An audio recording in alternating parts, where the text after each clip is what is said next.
Ukrainian officials say Russian strikes have killed at least 10 people in the eastern Donetsk region. President Vladimir Zelensky said that this was the deadliest single attack on civilians in weeks.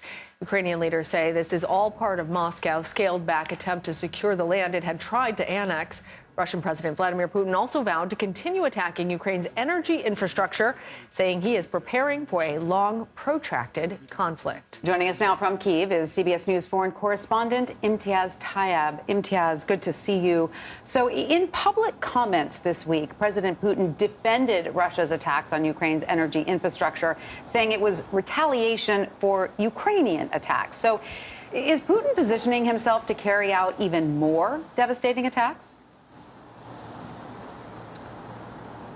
Tanya, Lana, good to talk to you. Yeah, I mean, what a strange scene. There you have Vladimir Putin in this sort of gold glinting room, clutching a glass of champagne, and he's speaking in a way that we rarely hear Vladimir Putin speaking, essentially saying, yeah, we're responsible for targeting Ukraine's energy grid, and going far as saying that the reason Russia's been targeting Ukraine's energy grid is because of Ukraine, in his view, targeting sites in Russia. He says that Ukraine was responsible for, I quote, blowing up the Kursk bridge, for targeting the power lines for the Kursk power station. And he said there was, quote, universal silence. And really what makes it so strange is that there you have the Russian president essentially admitting to war crimes. Targeting civilian infrastructure is a war crime under international law. And there we have Vladimir Putin saying that he will continue to do it.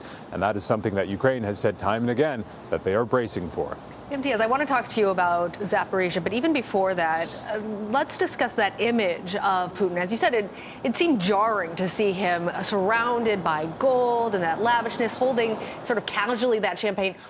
Who was he targeting? What was he trying to send as a message? And who was his audience in this?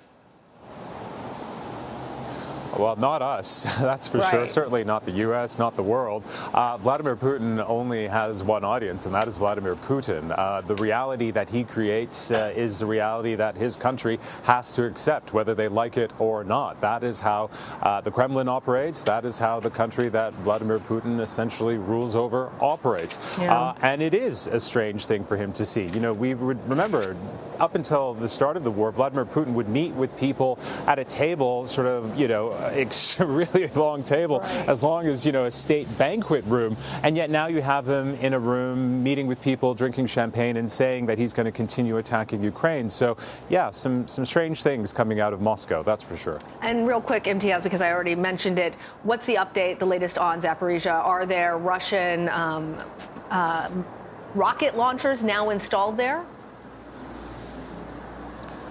Yeah, again, a very concerning report coming from here in Ukraine. We have not been able to independently verify it, but if that is indeed true, it certainly is very alarming. Throughout this conflict, we have to remember that Russia occupied this nuclear power plant very early on into this war, have been there ever since, and there has been a lot of fighting around it. Yeah. Russia, of course, blaming Ukraine, Ukraine blaming Russia, but there are 6 nuclear reactors there. They have all been powered down, but that doesn't mean that this could not result in some sort of nuclear reaction occurring, and that, of course, is something many people around the world are very afraid of. Absolutely. Lana, Tanya. Wow. Imtiaz, thank you. Thanks so much, Imtiaz.